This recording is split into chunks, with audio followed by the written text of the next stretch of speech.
तो कहानी की शुरुआत में यूक्रेन की पुरसकून जगह को दिखाया जाता है, जहाँ पर मैकोला नाम का एक आदमी छोटी सी झोपड़ी में अपनी बीवी के साथ रहा करता था। दोनों अपनी जिंदगी में बहुत खुश थे। मैकोला की बीवी आर्ट ड्राइंग किया करती थी। वो लकड़ी को तराश कर चीजें बनाया करती थी। वो लकड़ी का एंजल फरिश्ता बनाकर मैकोला की बाजू पर बांध देती है। मैकोला पास वाले स्कूल में मैथ्स पढ़ाया करता था। वो अपनी साइकिल पर बच्चों को पढ़ाने जाता था। मैकोला के घर में कोई भी इलेक्ट्रॉनिक की चीज नहीं थी। जब वो स्कूल में होता था तो ब्रेक के वक्त टीवी पर खबरें सुना करता था। ऐसे ही एक दिन वो टीवी पर खबर सुनता है कि रशिया में लोगों को मारा जा रहा है और रशिया यूक्रेन पर हमला करके उस पर कब्जा करना चाहती है। अब ये खबर सुनने के बाद मैकोला अपनी क्लास में बच्चों को पढ़ाने चला जाता है, जहाँ पर वो बड़े ही प्यार से बच्चों को पढ़ाया करता था। पर यहीं पर इस क्लास में एक बदमाश लड़का था जो मैकोला को बिल्कुल भी पसंद नहीं करता था। वो हर वक्त इन इरादों में रहता था कि कैसे मैकोला को स्कूल से बाहर निकाला जाए, पर उसने कभी भी उस लड़के की हरकतों पर गुस्सा नहीं किया था। एक दिन मैकोला जब स्कूल पढ़ाने जा रहा था, तभी रास्ते में कुछ सोल्जर्स फौजियों को देखता है, जिन पर ये ज्यादा ध्यान तो नहीं देता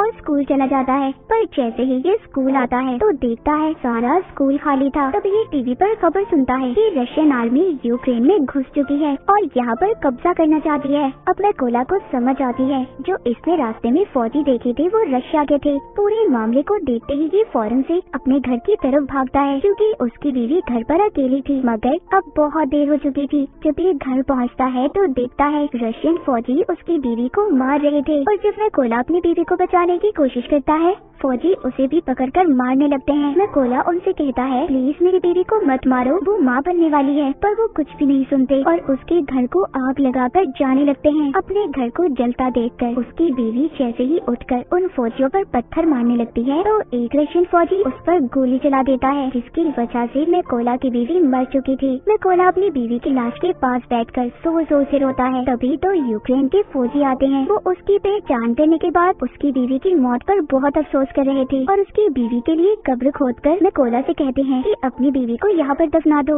अब मैकोला अपनी बीवी को दफनाकर अपने घर को देख रहा था। रशियन फौजियों ने उसकी बीवी को भी मार दिया था और उसके घर को भी जला दिया था, इसीलिए अब वो बदले की आग में जल रहा था। वो रशियन फौज से बदला लेना चाहता था, इसलिए अब वो यूक्रेन के फौजियों से कहता है कि प्लीज मुझे भी आर्मी में शामिल कर ले, मैं भी फौजी बनना चाहता हूँ। ये सुनकर वो फौजी मैकोला को अपने साथ ले गए थे, पर जाने से पहले मैकोला अपने पास लकड़ी का एंजल रख लेता है जो उसकी बीवी ने उसकी हिफाजत के लिए बनाया था। जब ये बेस पर आता है तो यहाँ के कमांडर इसको आर्मी में शामिल नहीं करते, कहते हैं कि क्या पता ये कोई जासूस भी हो सकता है। पर मैकोला कमांडर को बताता है कि रशिया की फौज ने मेरी आंखों के सामने मेरे घर को जला दिया और मेरी बीवी को भी मार दिया, इसीलिए मेरे पास जीने की अब कोई वजह नहीं है। मैं रशिया की फौज को मार कर ही सुकून का सांस लूंगा। मैं अपने मुल्क को बचाऊंगा ताकि रशिया की फौज यहाँ पर किसी और के घर को ना उजाड़े। ये सुनकर कमांडर मैकोला को आर्मी में शामिल करने के लिए तैयार हो गया था। उसकी ट्रेनिंग अब शुरू हो जाती है। मैकोला को बंदूक के बारे में कुछ भी नहीं पता था। जब सभी फौजी बंदूक को असेंबल कर रहे थे, उनके हिस्सों को जोड़ रहे थे, तो मैकोला उनके सामने सबसे ज्यादा देर में बंदूक को असेंबल करता है, जिससे सभी फौजियों को ये लग रहा था कि मैकोला कभी भी अच्छा फौजी नहीं बन पाएगा। मगर मैकोला अपनी सारी जान अपनी ट्रेनिंग पर लगा रहा था ताकि वो अच्छे से अच्छा फौजी बन सके। एक दिन ऐसे ही जब वो ट्रेनिंग कर रहा था तो अपने सीनियर से कहता है कि मुझे मैकोला कहकर मत बुलाएं, मुझे रेविन कहीं। तभी उसके सीनियर उस पर हंसने लगते हैं, कहते हैं खुफिया नाम ऐसे ही किसी को नहीं मिल जाते, उसके लिए इंसान को मेहनत करना पड़ती है। अब मैकोला पूरी जान से ट्रेनिंग कर रहा था। रात को जब सभी सिपाही सो रहे होते थे तो तब भी मैकोला अपनी प्रैक्टिस करता रहता था। एक दिन उनका कमांडर सबसे कहता है कि हमारे पास स्नाइपर निशानेबाज की कमी है। कौन है जो तुम में से स्नाइपर बनना चाहता है? इनमें से बहुत कम लोग थे जो अपना हाथ ऊपर करते हैं। इन्हीं में से मैकोला भी था जो अपना हाथ ऊपर करता है। सभी उसे देखकर हंस रहे थे। कमांडर उसे कहता है, तुम्हें तो बंदूक भी सही तरह से असेंबल नहीं करने आती, तो तुम क्या स्नाइपर बनोगे? मैकोला कहता है, मैं एक अच्छा स्नाइपर बन सकता हूँ, आप मेरा कोई भी टेस्ट ले सकते हो। कमांडर उसको टेस्ट लेते हुए कहता है कि तुम्हें सिर्फ 20 सेकंड में इस बंदूक को असेंबल करना होगा। अब मैकोला अपनी आंखों पर पट्टी बांधकर बंदूक को जोड़ना शुरू करता है और सिर्फ 18 सेकंड में उसने बंदूक को असेंबल कर दिया था। ये देखकर सभी हैरान हो गए थे। जो लोग पहले इस पर हंस रहे थे वो अब इसके लिए तालियां बजा रहे थे। इसके बाद मैकोला की स्नाइपर की ट्रेनिंग शुरू हो गई थी। वो जी जान लगाकर स्नाइपर की ट्रेनिंग कर रहा था। वो दिन भी आ गया था जब सभी सभी स्नाइपर्स को उनकी बंदूकें दी जाती हैं। जहाँ पर सबको अच्छे मॉडल की बंदूकें दी गई थी, वहीं पर मैकोला को पुरानी बंदूक दी जाती है जो सही से काम भी नहीं करती थी। जब मैकोला अपने सीनियर से कहता है कि सर मुझे भी नई बंदूक चाहिए, तो उसका सीनियर उसे गुस्से से जवाब देता है, कहता है कि पहले तुम्हें खुद को साबित करना होगा कि तुम एक अच्छी स्नाइपर हो, तभी तुम्हें बंदूक दी जाएगी। अब सबकी ट्रेनिंग शुरू हो गई थी। इनका सीनियर सबसे कहता है, जब तुम अपना निशाना लगा रहे होगे तो तुम्हें चाहे कोई भी परेशानी आ जाए, तुम अपने टारगेट से नहीं हिलोगे और अपने टारगेट पर पूरा ध्यान लगाकर निशाना लगाओगे। सीनियर सभी के पास बारी बारी जाता है और सबके पास गोलियां चलाता है। जो भी स्नाइपर जरा सा भी गोली लगने के डर से हिलता है, उसको ट्रेनिंग से बाहर कर दिया गया था। जब सीनियर मैकोला के पास जाकर गोली को चलाता है तो उसे कोई भी फर्क नहीं पड़ता, वो जरा सा भी नहीं हिला था। जब वो अपने टारगेट पर निशाना लगा रहा था, तभी सीनियर उसके पास आकर कहता है कि तुम अपने टारगेट को सिर्फ एक दफा ही देख सकते हो, और उसकी आंखों के आगे कुछ रख देता है। अब मैकोला जब निशाना लगाता है तो उसका निशाना चूक गया था, मगर सब जानते थे कि अगर मैकोला को नई बंदूक दी जाती और आंखों के आगे कुछ न आता तो उसका निशाना लग जाता। रात को स्नाइपर का नाइट शूट टेस्ट होता है, जिसमें इन्हें रात के अंधेरे में अपने टारगेट को देखकर उस पर निशाना लगाना था। ये फ्लेयर गन को चलाकर सबको एक ही बार उनका टारगेट दिखाया जाता है। सब निशाना लगाते हैं, पर मैकोला निशाना नहीं लगाता।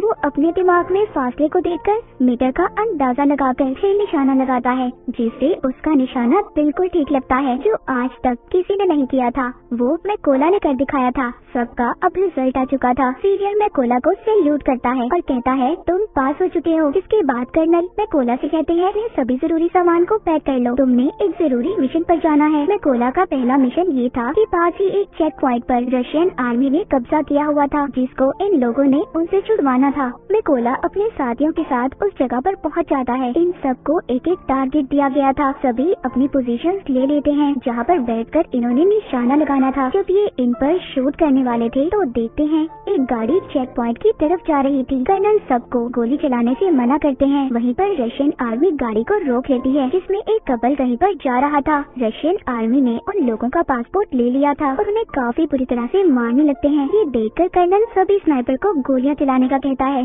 और एक ही झटके में सभी स्नाइपर रशियन आर्मी को मार गिराती है। इनका पहला मिशन पूरा हो गया था।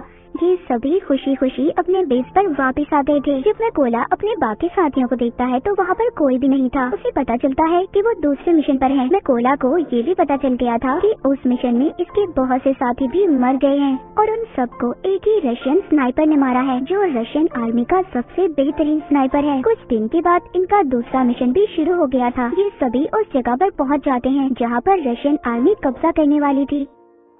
सबसे पहले मैकोला हर जगह पर अपने साथियों के साथ बॉम्ब लगा देता है और फिर घास में छुपकर रशियन आर्मी का इंतजार करने लगता है। कुछ वक्त के बाद रशियन आर्मी उधर आने लगी थी। तभी मैकोला देखता है उन रशियन फौजियों में मैकोला का एक स्टूडेंट भी था, जो स्कूल में इसे परेशान किया करता था। ये वही बदमाश लड़का था और अब वो रशियन आर्मी में शामिल हो चुका था। जैसे ही कर्नल इन्हें शूट करने का कहते हैं तो मैकोला थोड़ा सा घबरा गया था, क्योंकि ये अपने स्टूडेंट को मारना नहीं चाहता था, पर फिर भी ये अपने सभी जज्बात को साइड पर रखकर गोली बॉम्ब वाली जगह पर चला देता है, जिससे बहुत बड़ा धमाका होता है। सभी रशियन फौजी मारे जा चुके थे। बाद में कर्नल जब मैकोला के पास आते हैं तो पूछते हैं, तुम क्या सोच रहे थे? मैकोला बताता है कि उन रशियन फौजियों में मेरा एक स्टूडेंट भी था। कर्नल कहते हैं कि वो उस लड़के ने चुना है कि वो गद्दारों में शामिल हो गया, इसीलिए तुम्हें उसके लिए बुरा मानने की जरूरत नहीं है। इसके बाद ही वापस से बेस पे आ चुके थे। कर्नल ज्यादातर अपना वक्त अपने मैकोला के साथ ही गुजारते थे, क्योंकि अब कर्नल पूरी तरह से मैकोला पर यकीन करने लगे थे। कर्नल मैकोला को बताते हैं कि मेरी 2 बेटियां हैं और उन्हें नहीं पता कि मैं आर्मी में कर्नल की पोस्ट पर हूँ। उनको मैं ये कहकर आया कि मैं बहुत बड़ा बिजनेस करता हूँ और मेरी बीवी ने भी मेरी बेटियों को नहीं बताया। ये सुनकर मैकोला भी अपनी बीवी की कर्नल को आखिरी निशानी दिखाता हुआ काफी दुखी हो जाता है। अब इसके बाद फिर से ये अपने अगले मिशन पर निकल पड़ते हैं। ये लड़ाई काफी बड़ी थी। सभी स्नाइपर्स छुपने के लिए एक गहरी खाई खोदते हैं और उसमें अपनी पोजीशंस ले लेते हैं। ये यहाँ पर इसलिए आए थे क्योंकि इन्हें पता चल गया था कि रशिया के कुछ फौजी यहाँ पर कब्जा करना चाहते हैं। यहीं पर कर्नल भी मैकोला के साथ थे। तभी यहाँ पर मैकोला देखता है उनमें वो फौजी भी था जिसने इसकी बीवी पर गोली चलाई थी। वो मैकोला के बिल्कुल निशाने पर था। कर्नल से पूछता है, क्या मैं इस पर गोली चला सकता हूँ? कर्नल कहता है नहीं। मैकोला फिर पूछता है, क्या मैं इस पर गोली चला सकता हूँ? क्योंकि वो अपनी बीवी का बदला लेना चाहता था। मैकोला का तो मिशन यही था कि वो अपनी बीवी का बदला लेना चाहता था। वो खुद पर कंट्रोल नहीं कर पाता और उस फौजी पर गोली चला देता है। पर इसके बाद रशियन आर्मी को इनका पता चल चुका था। कर्नल मैकोला से कहते हैं, ये तुमने क्या किया? तभी एक स्नाइपर कर्नल पर शूट करके उसे भी मार देता है। सब रशियन फौजी इन पर बॉम्ब फेंकने लगते हैं। मैकोला कर्नल की लाश को बेस पर ले आया था, पर बहुत ज्यादा दुखी था क्योंकि उसकी गलती की वजह से कर्नल मारा जा चुका था। मैकोला ने अब ये कसम भी खाई थी कि वो उस स्नाइपर को कहीं से भी ढूंढ कर लाएगा और कर्नल की मौत का बदला लेगा। इसलिए वो अगले मिशन के लिए अकेला ही निकल गया था। उसको उस स्नाइपर की जगह के बारे में भी पता चल जाता है। वो अब अपने टारगेट को फिक्स करके एक स्नाइपर को मार गिराता है, पर वहाँ पर एक स्नाइपर मैकोला पर गोली चला देता है जो उसको लगती तो नहीं, पर वो जख्मी हो गया था। लेकिन स्नाइपर को भी मैकोला ने मार दिया था। अब क्योंकि वो जख्मी था इसलिए खुफिया जगह पर जाकर अपने जख्म के ठीक होने का इंतजार करने लगता है। तभी उसे अपने हेड की कॉल आती है जो बताते हैं कि हमें उस स्नाइपर का पता चल चुका है जिसने कर्नल को मारा था। तुम जल्दी से बेस पर आ जाओ। मैकोला अब बेस पर आ चुका था। जब इनकी ट्रेनिंग शुरू होती है तो इन्हें बताया जाता है कि वो स्नाइपर बहुत ही खतरनाक है। उसका निशाना आज तक गलत नहीं लगा। हेड यहाँ पर ये भी बताते हैं कि वो पहले यूक्रेन के फौजियों को मारता है, फिर उनकी वीडियोस बनाकर इंटरनेट पर डालता है ताकि यूक्रेन आर्मी हार मान ले। हेड बताते हैं कि हम 2 ग्रुप्स में जाएंगे। बिल्डिंग के अंदर वो स्नाइपर है, हम वहाँ पर जाकर उन पर हमला करेंगे।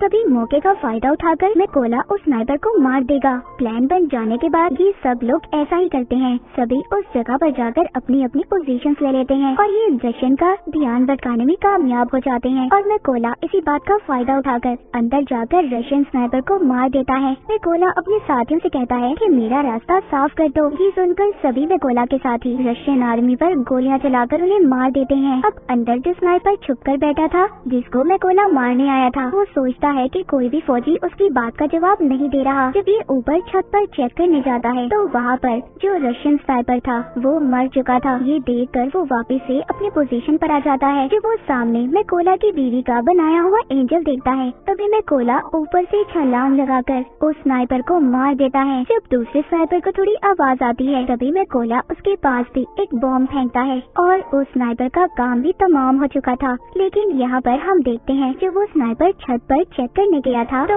उसने फोन करके रशियन आर्मी को बुला लिया था। इसलिए रशियन आर्मी उधर आ रही थी। किसी को भी नहीं पता था कि उनके स्नाइपर मारे जा चुके हैं। इसलिए जब वो अपने स्नाइपर को कॉल कर रहे थे तो कॉल में गोला उठाता है और उन्हें कहता है कि तुम्हारा वक्त अब खत्म हो चुका है। ये कहकर वो रशियन के ट्रक ड्राइवर पर गोली चला देता है जिसमें सभी रशियन फौजी बैठे थे। इसीलिए अब वो बाहर आ गए थे। लेकिन ये नहीं जानते थे कि यूक्रेन के स्नाइपर इन पर पहले ही निशाना लगाकर इंतजार कर रहे थे। तभी वो सब इन पर गोलियों की बारिश कर देते हैं। सभी को मारने के बाद मैकोला अपनी बीवी की कब्र पर जाकर उदास मन से कहता है कि मैंने तुम्हारे कातिलों और अपने दुश्मनों से बदला ले लिया है, मगर अब मुझे अपने मुल्क की हिफाजत करनी है, इसीलिए मुझे अब जाना होगा। इतना कहकर वो अपने अगले मिशन पर निकल जाता है और यहीं पर स्नाइपर द व्हाइट रिबन की कहानी खत्म हो जाती है।